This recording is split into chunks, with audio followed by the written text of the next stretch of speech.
الحمد لله نحمده ونستعينه ونستغفره ونؤمن به ونتوكل عليه ونعوذ بالله من شرور أنفسنا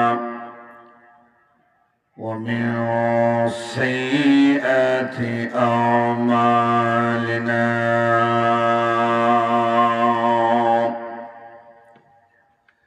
من يهده الله فلا مضل له ومن يضلله فلا هادي له ونشهد أن لا إله إلا الله وحده لا شريك له ونشهد أن سيدنا وسندنا وحبيبنا وشفيعنا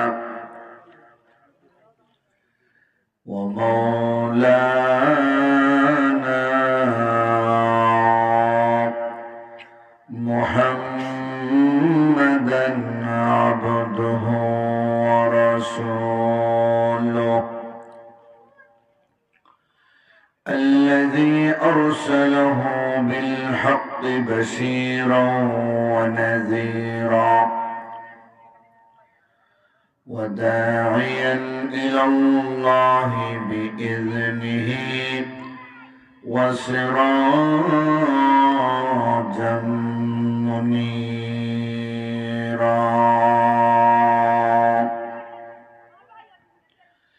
أما بعد فقد قال الله تعالى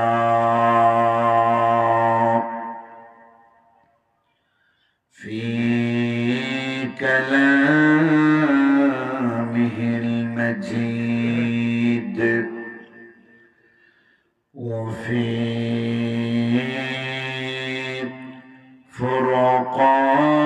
فرقانه الحميد أعوذ بالله من الشيطان الرجيم بسم الله الرحمن الرحيم سبحان الذي أسرى بعبده ليلا من المسجد الحرام إلى المسجد الأقصى الذي باركنا حوله لنريه من آياتنا إنه هو السميع البصير. وقال النبي صلى الله عليه وسلم فضلت على الأنبياء باثنين المعراج والشفاعة أو كما قال عليه الصلاة والسلام صلى الله على سيدنا ومولانا محمد وعلى آله وأصحابه وسلم. لا إله إلا الله لا إله بيشدن كديب কি ঘুমে ঘুমাইলি রে বনশেদিন কাঁদিবে কেমনে চাইরা গেলি রে ভাই কাঁদিবে বোন কাঁদিবে কেঁদে বেহুশ হবে রে, পিতা মাতা বলবে কেমনে তকবীর কা কবরে। লা ইলাহা ইল্লাল্লাহ বলবে লোকে রে, লা ইলাহা ইল্লাল্লাহ। এই দুনিয়ায় যাদের তুমি ভেবেছ আপন, তারা তোমার নয় তো আপন, ভেবে দেখো মন। কেউ তোমার ওই ছোট ঘরের, কেউ তোমার ওই কবর ঘরের সাথী তো হবে না রে। লা ইলাহা ইল্লাল্লাহ বলেন সকলে, লা ইলাহা। বাড়ি গাড়ি অট্টালিকা সবই পরে রবে, 3-5 টুকরা সাদা কাপড় তোমাকে পরাবে। মাটি হবে বিছানা তোর, মাটি হবে বিছানা তোর, উপরে বাঁশের ছাউনি রে। লা ইলাহা ইল্লাল্লাহ বলবে লোকে রে, লা ইলাহা ইল্লাল্লাহ। এই দুনিয়ার মোহে পড়ে আল্লাহকে বলিয়া, কোটিপতি হইছ তুমি হারাম না মানিয়া। সর্প হইয়া সেইটা কাতুর, সর্প হইয়া সেইটা কাতুর, কামড়াবে কপালে রে। লা ইলাহা ইল্লাল্লাহ বলবে লোকে রে, লা ইলাহা।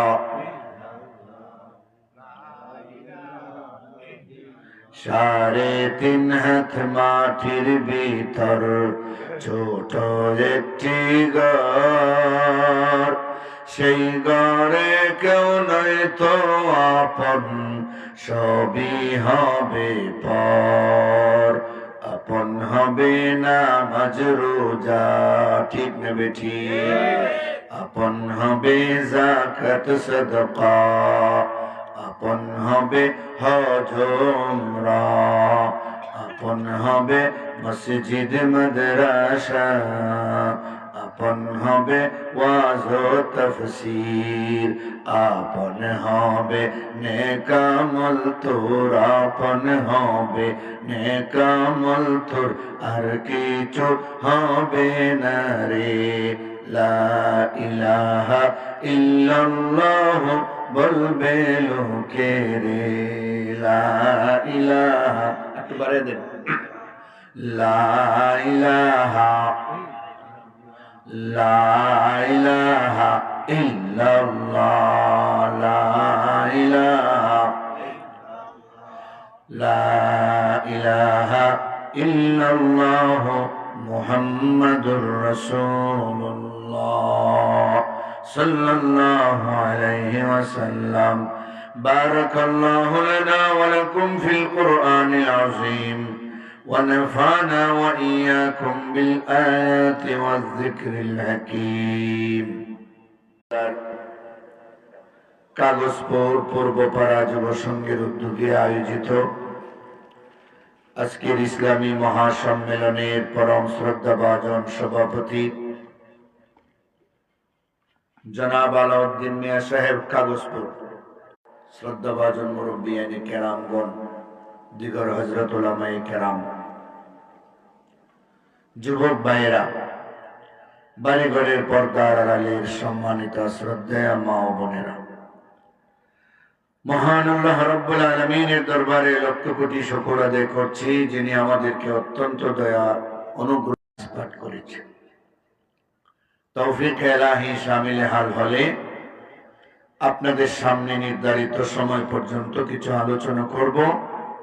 আল্লাহ যেন আমাদের সকলকে আসমান সাত মহাশূন্য ফারিদ ওয়াইয়া সিদরাতুল মুনতাহা ফারিদ ওয়াইয়া আরশে আজিমে দাওয়াত করে নিয়েছেন।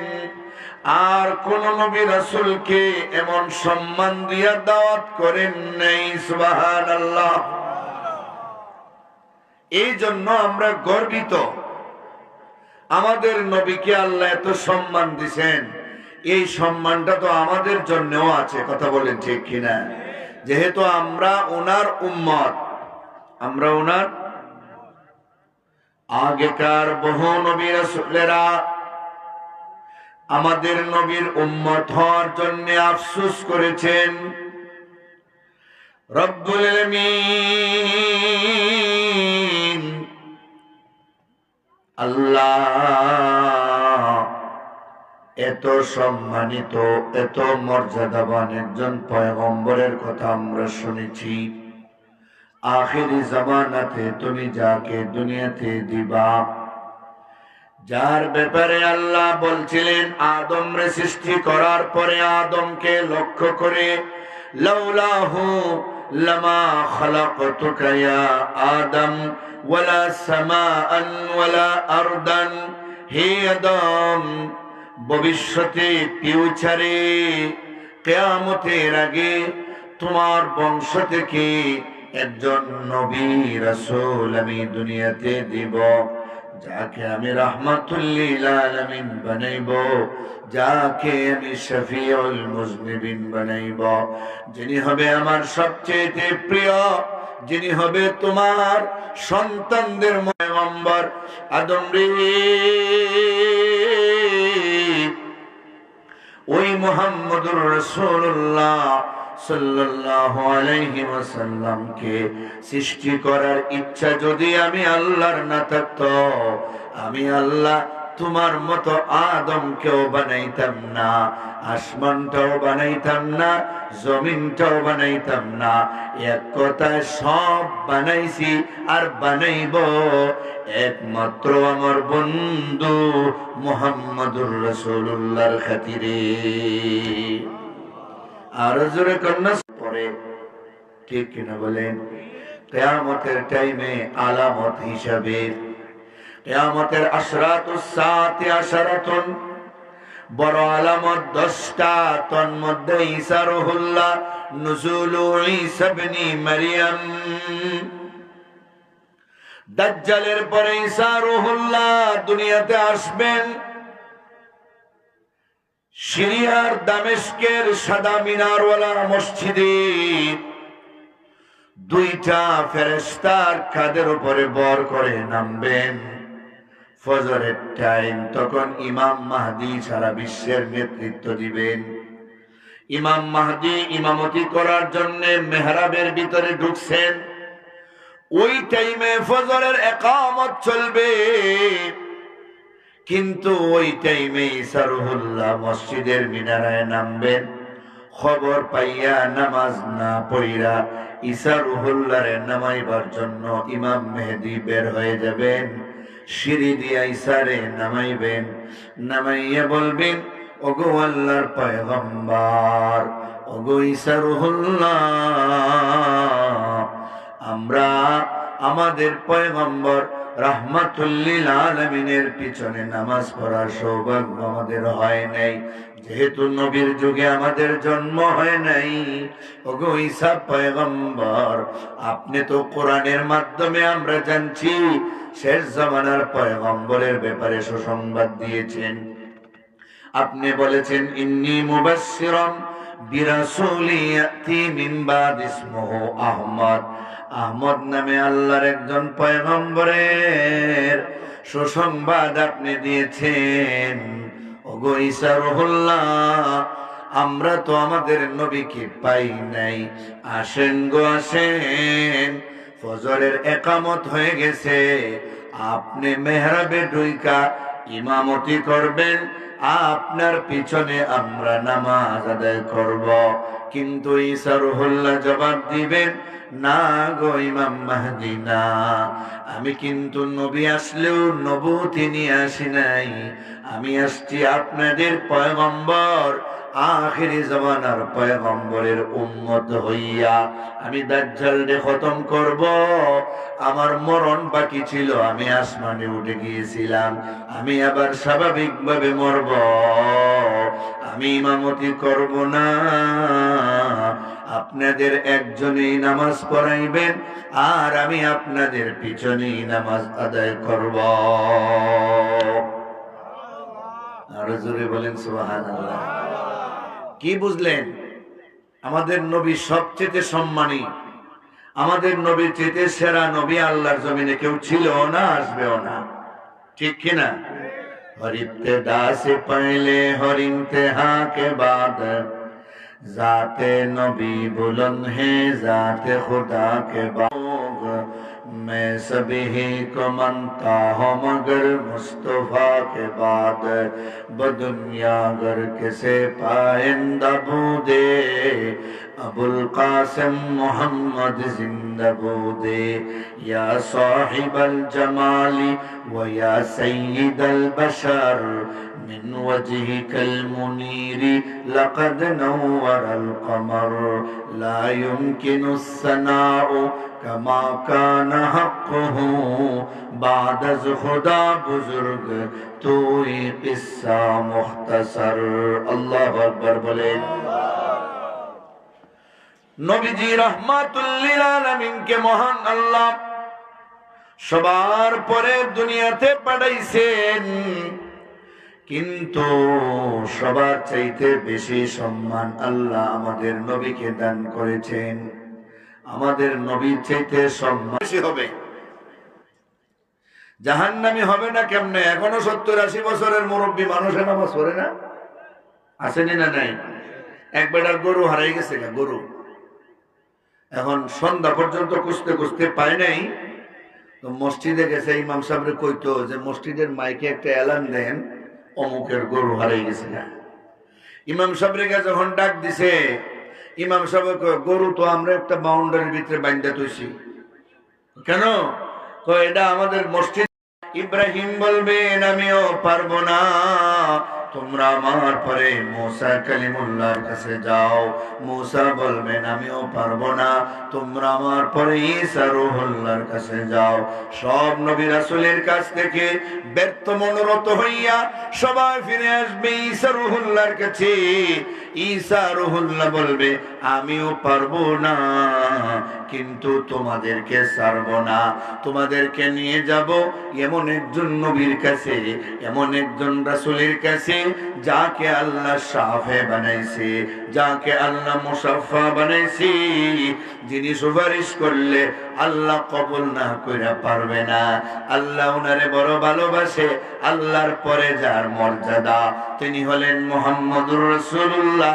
এই কথা বলে ঈসা রূহুল্লাহ সবাইরে রাহবরি কইরা, পথ প্রদর্শন কইরা আমাদের নবীর কাছে নিয়ে আসবে। নবী তখন মাকামে মাহমুদের কাছে থাকবেন, সবাইরে নিয়ে আইসা বলবে ইয়া রাসূলুল্লাহ, ইয়া হাবিবাল্লাহ, আল্লাহর নবী গো,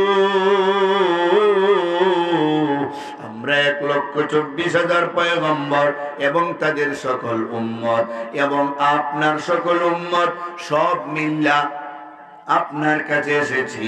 আসরের মাঠের বিচার যেন একটু ত্বরান্বিত হয়, একটু তাড়াতাড়ি হয়। আসরের মাঠের কষ্ট কেউ ভালো লাগে না। জান্নাতি হলে আল্লাহ যেন জান্নাত দিয়ে দেয়, জাহান্নামী হলে আল্লাহ যেন জাহান্নামে দিয়ে দেয়। আসরের মাঠের কষ্ট আর ভালো লাগে না। দয়া করে, আমরা তো আল্লাহর কাছে বললে আল্লাহ শুনবে না, আমাদের কথা আল্লাহ গুরুত্ব দিবে না, এই পাওয়ার আমাদের নাই। নবী গো, আমরা জানি আপনি ছাড়া আল্লাহর কাছে আজকে কেউ কথা বলতে পারবে না। আপনি আল্লাহর কাছে সুপারিশ করেন, সাথে সাথে রাহমাতুল লিল আলামিন মাকামে মাহমুদে সাজদায় পইরা আল্লাহর কাছে কান্নাকাটি শুরু করে দিবেন। চোখের পানি চাইরা যখন কানবেন আল্লাহ জবাব দিবেন, হাবিবি ইয়া মুহাম্মদ ইরফা রাসাকা ওয়া কুল তুসমা ওয়াসাল তুতা ওয়াসফা তুসাফা। বন্ধু আমার, আর আপনি কানবেন না, আপনার কান্না আমি বরদাস্ত করতে পারি না।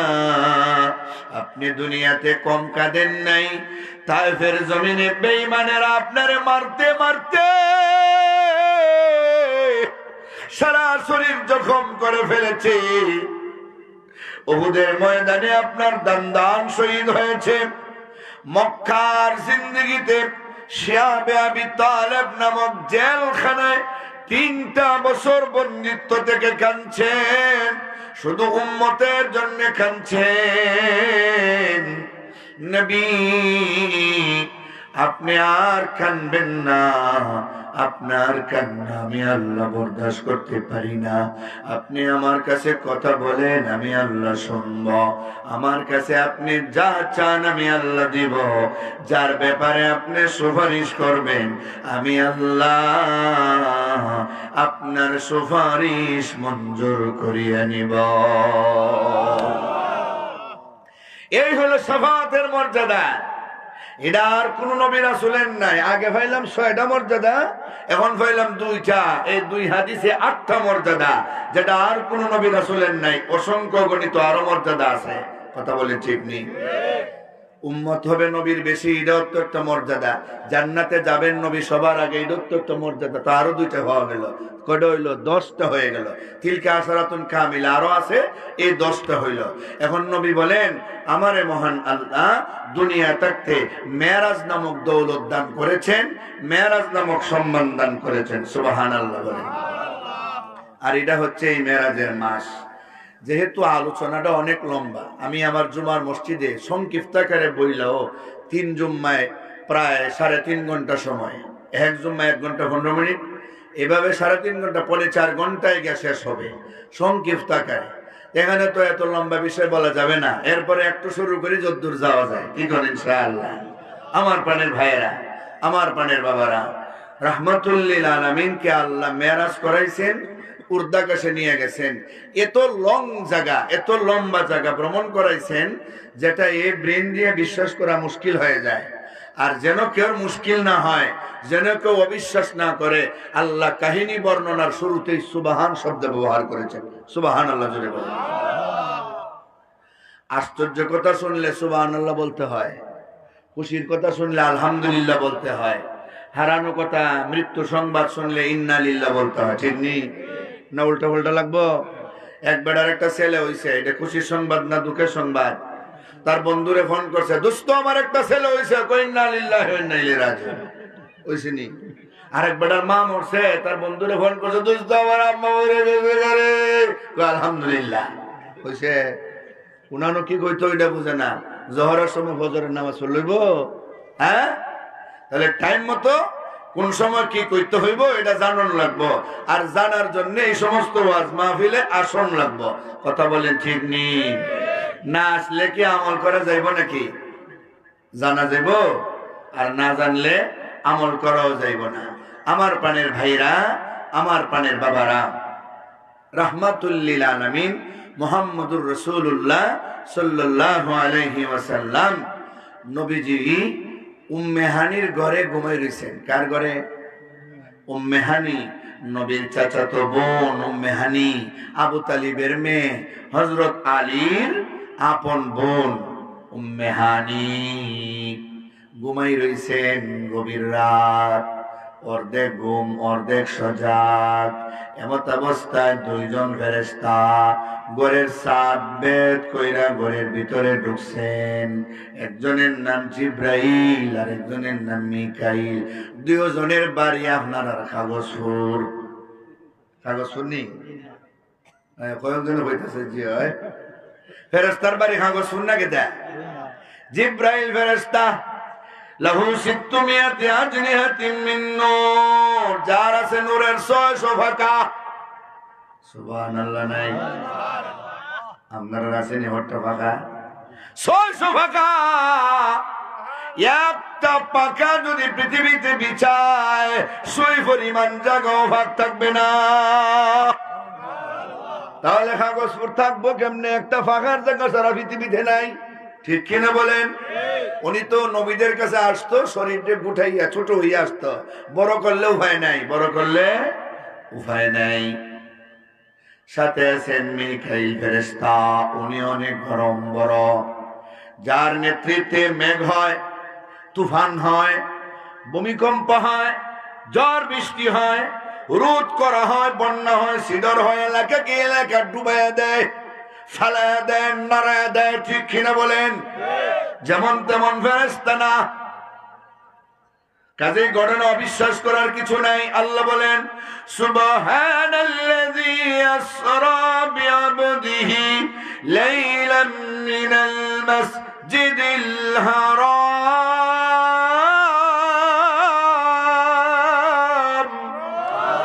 ইলাল মাসজিদিল আকসা الذي باركنا حوله لنريه من آياتنا إنه هو السميع البصير।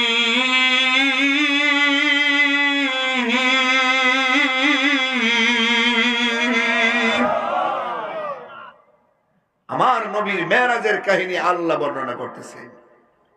মহান পবিত্র সেই সত্তা আল্লাযী আসরা, যিনি ভ্রমণটা করাইছেন। কে করাইছেন? আল্লাহ। আল্লাহ যদি কেউ ভ্রমণ করান, এখানে অবিশ্বাস করার কোনো সুযোগ নাই, এখানে কোনো প্রশ্ন তোলার সুযোগ নাই। কথা বলেন ঠিক নেই? ঘটনা সত্য হবে না মিথ্যা হবে? নবী যখন মেরাজের কাহিনী বেঈমান কাফেরদের কাছে বললেন, বেঈমানেরা বিশ্বাস করে না, দৌড়ে গেছে আবু বকরের কাছে, গিয়ে কয় আবু বকর, আমরা আগেই জানতাম তোমার বন্ধু মোহাম্মদ পাগল, তুমি কিন্তু বিশ্বাস করো না। আজকে তোমার বন্ধু মোহাম্মদ আয়েশা বলতেছে রাতের অল্প সময়ে মক্কা থেকে বায়তুল মুকাদ্দাস কয়েক হাজার কিলোমিটার দূরত্ব, আবার ওখান থেকে 7 আসমান 7 মহাশূন্য সিদরাতুল মুনতাহা শরীফুল আকলাম আরশে আজিম ভ্রমণ কইরা রাতের অল্প সময়ে চলে আসছে। কেমন বলে, কত বড় পাগল হলে এমন কথা বলতে পারে? তুমি শুনো। আবু বকর দ্ব্যর্থহীন কণ্ঠে জবাব দিলেন, সত্যি যদি আমার রাসূল এমন কথা বলে থাকেন, আল্লাহর কসম রাসূলের কথা কোনোদিন মিথ্যা হতে পারে না। তাহলে রাসূলের মেরাজের কাহিনী 100% সত্য। চিৎকার মেরে বলুন সুবহানাল্লাহ।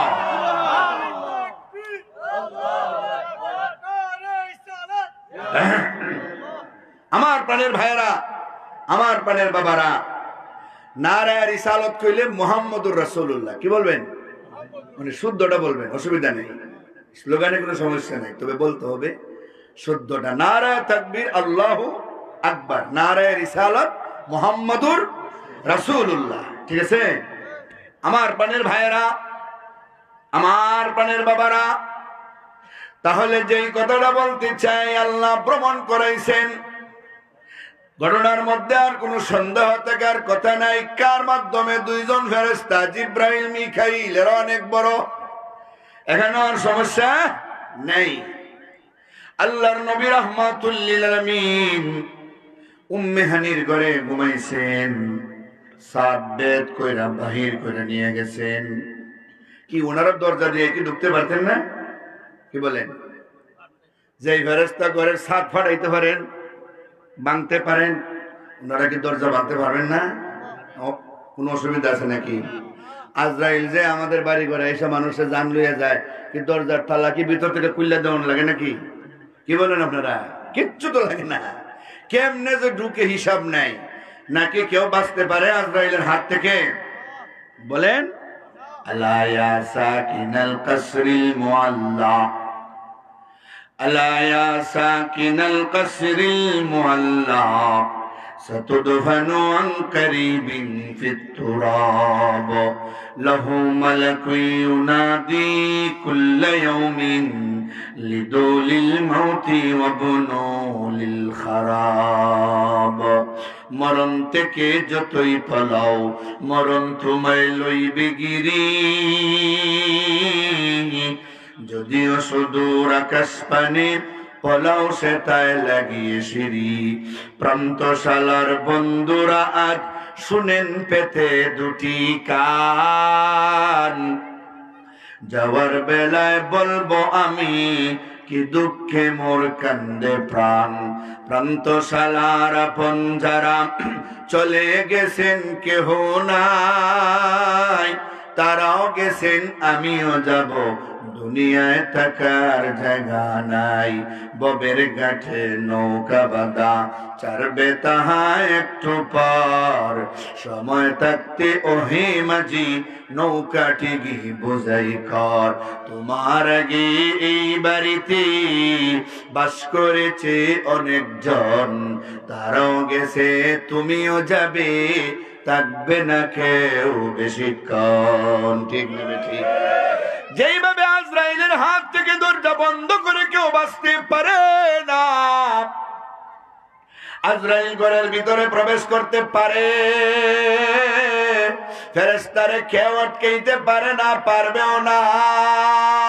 হযরতে জিব্রাইল আর মিকাইল দুইজন দরজা দিয়া প্রবেশ না করে ঘরের ছাদে দিয়া প্রবেশ করলেন, বুঝাইয়া দিলেন ইতিপূর্বে আল্লাহর নবীর 3টা কুদরতি অপারেশন হয়েছে, এবারে আরেকটা অপারেশন হতে যাচ্ছে, যেটা হবে জীবনের লাস্ট অপারেশন, 4 নম্বর অপারেশন।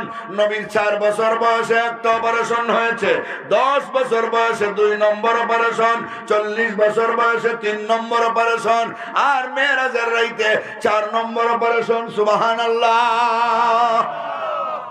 এগুলিরে বলে সবকে সাদার কুদরতি অপারেশন। সিনা চা বক্ষ বিদারণ পবিত্র করা হয় যোগ্য করে তোলার জন্য। এটা আলাদা আলাদা রহস্য আছে, বলার সময় নাই। বাহির করে নিয়ে গেছেন, নিয়ে রাখছেন মসজিদে হারামে। কোথায় রাখছেন? হাতিমে কাবার দেওয়ালে হেলান দিয়া নবীজি আবার ঘুমাইয়া পড়ছেন। নবীজি যেহেতু ঘুম থেকে উঠে গেছেন আবার ঘুমাইয়া পড়ছেন মসজিদে হারামে। এখান থেকে নিয়ে গেছেন জমজম কুয়ার পারে। ওই জমজম কুয়াটা কেমন কুয়া? যেটা নবীর পূর্বপুরুষ ইসমাইল জাবিহুল্লাহর পায়ের আঘাতে খনন হয়েছিল। ঠিক কিনা বলেন? আরো জোরে বলেন। নবীর পূর্বপুরুষ ইসমাইল মুহাম্মদ ইবনে আব্দুল্লাহ ইবনে আব্দুল মুত্তালিব বিন হাশিম বিন আব্দে মনাফ বিন কুসাই বিন কিলাব বিন মুররা বিন কাব বিন লুই বিন গালিব বিন ফেহর বিন মালিক বিন নজর বিন কেনানা বিন খুজাইমা বিন মুদরিকা বিন ইলিয়াস বিন মুসার বিন নাজার বিন মাদ বিন আদনান বিন মুকাউম বিন উদু বিন তারিহ বিন ইয়াসজাব বিন ইয়ারাব বিন সাবিত বিন ইসমাইল জাবিহুল্লাহ ইবনে ইব্রাহিম খলিলুল্লাহ। নবী ইসমাইল বংশে জন্ম নিয়েছেন। সুবহানাল্লাহ বলেন। ইব্রাহিম নবীর এক ছেলে ইসমাইল, যার 14 বছর পরে জন্ম নিলেন ইসহাক। ইসমাইলের মায়ের নাম হাজেরা, ইসহাকের মায়ের নাম সারা। সারা ছিল বড় বউ, সন্তান নাই, প্রায় 76 বছর হয়ে গেছে, এরপরও সন্তান নাই। 76 বছর পরে হাজেরার বিয়ে করলেন। হাজেরার ঘরে আল্লাহ সন্তান দিলেন ইসমাইল। তার 14 বছর পরে এবার সারার বয়স 90 বছর। 90 বছরে ফেরেশতা জিব্রাইল রে পাঠাইয়া আল্লাহ সারারে ইসহাক নামক সন্তানের সুসংবাদ দান করেছে।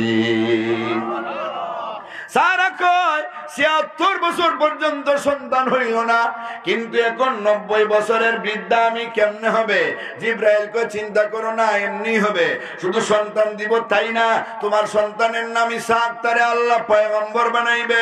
তার ছেলে ইয়াকুব রে আল্লাহ পয়গম্বর বানাইবে। তার ছেলে ইউসুফ রে আল্লাহ পয়গম্বর বানাইবে। এই বংশে কয়েক হাজার নবী রাসূল আল্লাহ দিবে। সুবহানাল্লাহ। কিন্তু ইসমাইল বংশে আর কোনো পয়গম্বর নাই। মাঝখানে নাই। এইবারে শেষবারে এসা আমাদের নবী মুহাম্মদুর রাসূলুল্লাহ সাল্লাল্লাহু আলাইহি ওয়াসাল্লাম ইসমাঈল আলাইহিস সালামের পায়ের আঘাতে জমজম কুয়া খনন হয়েছে। তো এই জমজম কুয়াটা দীর্ঘদিন ধরে বন্ধ ছিল। ইসমাঈল গোত্রের মানুষ, সম্প্রদায়ের মানুষ, আরবের মানুষের সাথে ঝগড়া করে এখান থেকে চলে গেছিলেন। বুঝেননি আপনারা? এটা মাটি চাপা রয়ে গেছে দীর্ঘদিন ধরে। এখানে অনেক মারামারি হয়েছে, গ্রুপে গ্রুপে দামি দামি জিনিসগুলি জমজম কুয়ার মধ্যে দলে ফালাইয়া পাথর টাথর দিয়ে চাপা দিয়ে তুই গেছে। জমজম কুয়া নাই, হাজার হাজার বছর ধরে জমজম কুয়া নাই। বুঝেন?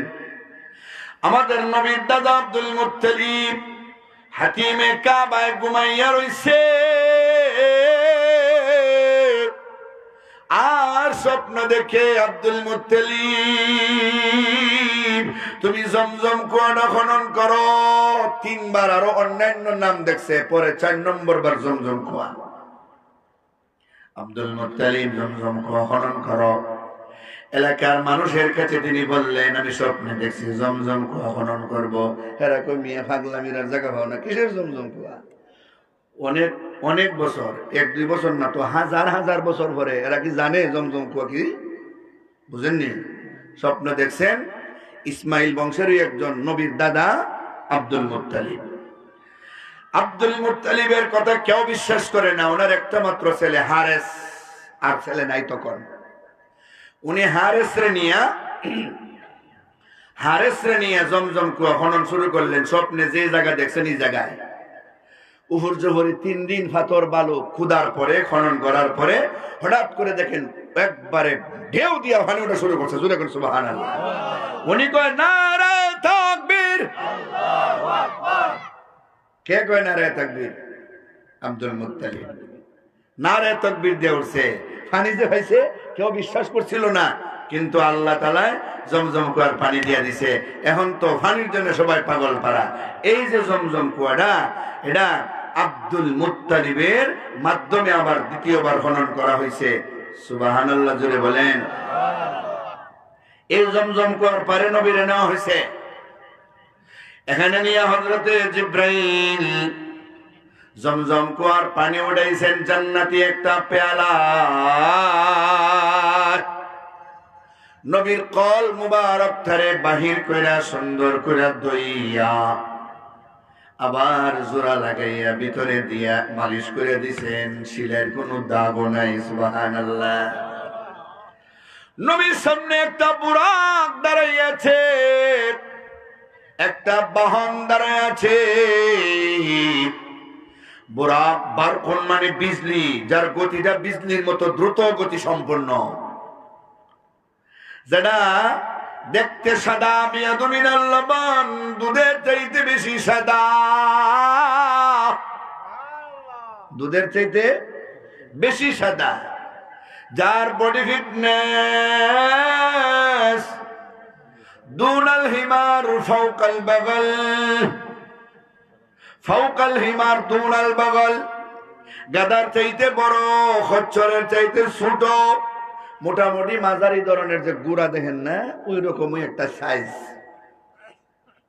এটা সামনে, তার গতি হইল সামনে দিয়ে চোখ দিয়ে চাইলে যত মাইল দেখা যায় তত মাইল মাত্র একটা কদমে যায়। সুবহানাল্লাহ। বাড়িতে ঘুমাইয়া বলবেন যতখান দূর কত হাজার মাইল দেখা যাবে সামনে চাইলে মিয়া, অতখান যায় এক কদমে। কেমন দ্রুত! আল্লাহর নবীরে উঠাইবার জন্য জিবরাইল বললেন নবী উঠেন, এখানে সফর কিন্তু অনেক লম্বা। নবী উঠবেন বোরাকে, বোরাক নড়াচড়া করে। নবীরে কোনোদিন দেখছে না এটা। জিবরাইল ডাকতে বললেন বুরাক, তুই জানোস নি রে তোর পিঠে কে সওয়ার হবে?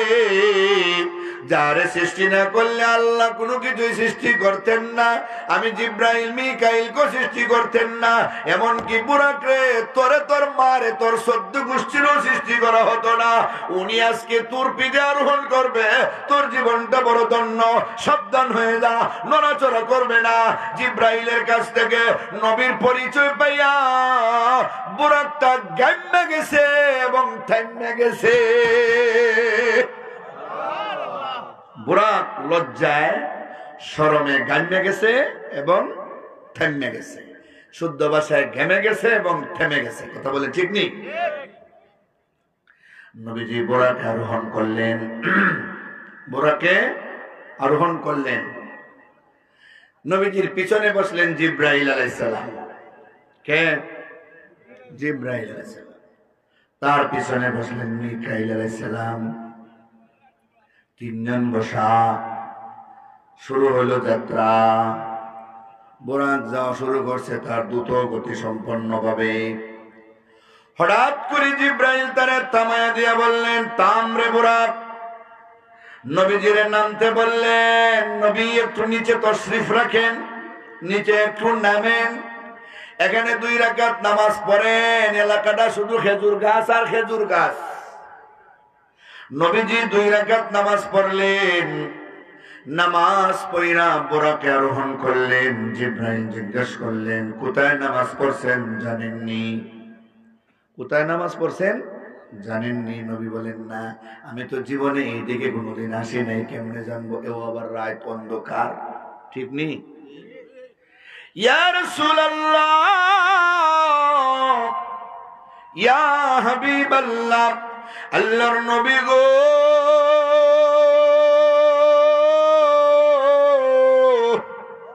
এই জায়গার বর্তমান নাম হইল ইয়াসরেব, কিন্তু একদিন ওই এলাকার নাম আর ইয়াসরেব থাকবে না। আল্লাহর হুকুমে বর্তমানে আপনি তো মক্কায় আছেন, বেশি দিন আর মক্কায় থাকতে পারবেন না। বেঈমান কাফেরদের নির্যাতন আর নিপীড়নে আল্লাহর হুকুমে আপনি ওই জায়গা থেকে হিজরত করে আসবেন। কিন্তু হিজরত করে আসবেন কোথায়? সেদিন আসবেন ওই খেজুর গাছের এলাকায়। ওই জায়গার নাম তখন আর ইয়াসরিব থাকবে না। আপনার পায়ের দোলার বরকতে ওই জায়গার নাম হয়ে যাবে মদিনাতুল মুনাওয়ারা, সোনার মদিনা। আর জোরে বলেন সুবহানাল্লাহ। এই জায়গার নাম মদিনা। মদিনায় যাওয়ার মতো আগ্রহ মনে আসেনি না নাই? আরো জোরে বলেন আসেনি? এই মদিনাটা অনেক দামি, মদিনাটা অনেক দামি। এই মদিনা আপনার পায়ের দোলার বরকতে হবে মদিনা নাম। এখানে নামাজ পড়ছে, আবার শুরু হচ্ছে। যেতে যেতে আরেকটা জায়গায় নবীরে নামাইছেন, 2 রাকাত নামাজ পড়াইছেন।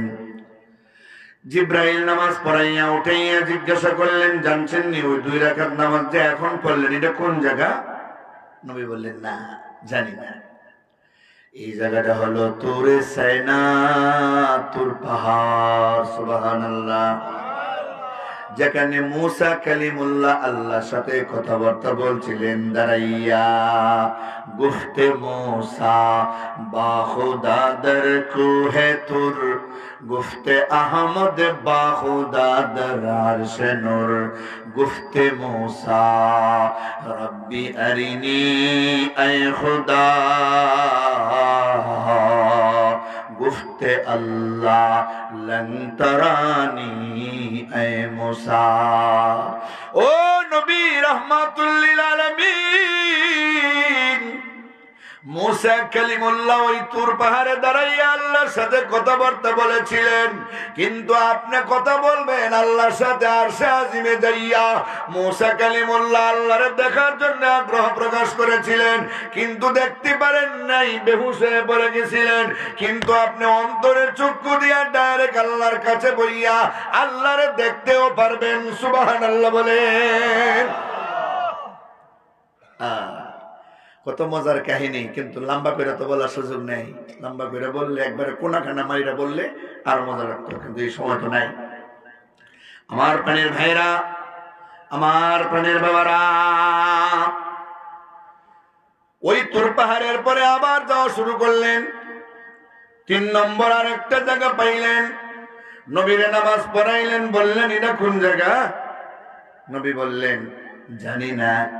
জিব্রাইল বললেন এটা মাদিয়ান শহর, মাঝখানে শুআইব আলাইহিস সালাম। শুআইব আলাইহিস সালামের আবাসভূমি, মুসা আলাইহিস সালামের শ্বশুর বাড়ি এলাকা। শুআইব আলাইহিস সালাম কার শ্বশুর? মুসা নবীর মেয়ে, এই মানে মুসা আলাইহিস সালাম দামান হইলেন শুআইব আলাইহিস সালামের। শুআইব আলাইহিস সালামের মেয়ে সফুরারে বিয়ে করছিলেন। সুবহানাল্লাহ বলেন। এলাকাটা অনেক দামি, বরকতময় এলাকা। রাস্তা দিয়ে যাইতে ভালো কোনো জায়গা দেখলে নাম্বার মনে চায়, দেখবার মনে চায়। কথা বলে ঠিক নেই? আরো জোরে বলেন। বরকতময় জায়গা। আবার যাত্রা শুরু করলেন। 4 নম্বর জায়গা আরেকবার নামাইলেন। নবী গো জানেননি এটা কোন জায়গায় নামাজ পড়লেন গো? নবী বললেন না রে ভাই জিব্রাইল, জানি না। ইয়া রাসূলুল্লাহ, এটা হলো বাইতুল্লাহাম, এটা বেতেলহাম পর্বত, এটা ঈসা রূহুল্লাহর জন্মস্থান, যেখানে তার মা মরিয়ম বাবা ছাড়া খেজুর গাছের নিচে পানি খাইয়া, খেজুর খাইয়া তার জন্ম দিয়েছিলেন। যে ঈসা রূহুল্লাহর বাবা নাই, যে ঈসা রূহুল্লাহ একদিন বয়সে আল্লাহর সাথে কথাবার্তা বলেছিলেন, যেই বরকতময় জায়গায় বাবা ছাড়া আল্লাহ শুধুমাত্র মায়ের মাধ্যমে একজন সন্তান দিলেন, ওই বরকতময় জায়গায় আপনি এই মুহূর্তে 2 রাকাত নামাজ আদায় করেছেন। এটা 4 নম্বর বরকতময় জায়গা। 4 নম্বর বরকতময় জায়গা। এইভাবে সফর করতে করতে রাস্তার মধ্যে আরো অনেক কিছু দেখলেন। এখানে আরো 2 ঘন্টার ওয়াজ। সুদ খাওয়া শাস্তি কেমন, ঘুষ খাওয়া শাস্তি কেমন, নামাজ ত্যাগ করা শাস্তি কেমন, যাকাত না দেওয়া শাস্তি কেমন, হজ না করা শাস্তি কেমন, মিথ্যা বলা শাস্তি কেমন, এই জাতীয় শাস্তির সিনারি ভিডিও চিত্রর মতো এই রাস্তার উভয় পার্শ্বে আল্লাহ ফিটিং করে রাখলেন। নবীর উম্মতেরা এই পাপগুলি করলে যে শাস্তি হবে, নবী যেন দেখিয়া উম্মতের সচক্ষে গিয়ে বলতে পারেন। জোরে বলেন সুবহানাল্লাহ। এটা আরো অনেক লম্বা, এক একটা বিষয় এক একটা দিনের ওয়াজ। হঠাৎ করে যাইতে যাইতে দেখলেন একটা বৃদ্ধা মহিলা নবীরে ডাকতেছে। বৃদ্ধা মহিলা, দাঁত উৎসব পড়ে গেছে, 80 ঊর্ধ্ব বয়স যদি কোনো মহিলা হয় দাঁত থাকার কথা না, ঠিক নেই। চুল চুল পাকনা, দাঁত একদম নাই কইতে গেলে, আর শরীরটাও একদম কুসকুসে, বেশি দুর্বল। ডাকতেছে, নবীরে ডাকতেছে ইশারা দিয়া। মুরব্বী মানুষেরা ডাকলে তো যাওন লাগে, ঠিক নেই। কিন্তু যদি মুরব্বী শয়তানির নিয়তে ডাকে, তার ডাক নাও শুনতে হয়। কথা বলেন। যাওয়ানো লাগে, আবার না গিয়েও দাঁড়ায়ও থাকতে হয়, ঝামেলাও আছে। কি বলেন? জিব্রাইল বললেন সাবধান, এই বুড়ির ডাক শুনবেন না। কেন? এটা দুনিয়া। দেখি এটা আবার দুনিয়া কেমনে? দুনিয়া ডারে আল্লাহ বৃদ্ধা মহিলার মতো বানাইয়া রাখছেন আপনারে বুঝাইবার জন্য। বৃদ্ধা মহিলার যেমন দাঁত পুড়ে গেছে, বৃদ্ধা হয়ে গেছে, আজকে মরবে কি কালকে মরবে, ওই দুনিয়াটার মেয়াদ শেষ হয়ে গেছে। আপনি শেষ নবী যেখানে দুনিয়াতে আসছেন, মনে করেন আর বেশি দিন দুনিয়া থাকবে না। জোরে কোন সুবহানাল্লাহ। দেখছেন না আল্লাহ কেমনে বুঝাইছেন? এরপরে ডাকে একটা বৃদ্ধ পুরুষে। নবী বললেন এই বৃদ্ধ পুরুষের ডাকে সাড়া দিবেন না। কে ডাক? এটা শয়তান। এটা কি? এটা শয়তান। বয়স বেশি হয়ে গেছে অনেক। আজকালকে না, এটা আদমেরও বহু আগে হে আসিল দুনিয়া, আসমানে ফেরেশতাদের সাথে। এখন পর্যন্ত হে আছে। আদমও নাই, কেউই নাই, কিন্তু হে এখনো আসেনি। হ্যাঁ, দোয়া করছে আল্লাহর কাছে, আনজিরনি ইলা ইয়াউমি ইউবাসুন, আমার কিয়ামত পর্যন্ত হায়াত দাও। আল্লাহ বলেন ইন্নাকা মিনাল মুনজারিন, দিলাম। হায়াত পাইছে না? কিয়ামতের আগে মরবে না, কিয়ামতের আগে মরবে না। তাহলে অনেক বুড়া। এই শয়তানের ডাকে সাড়া দিবেন না।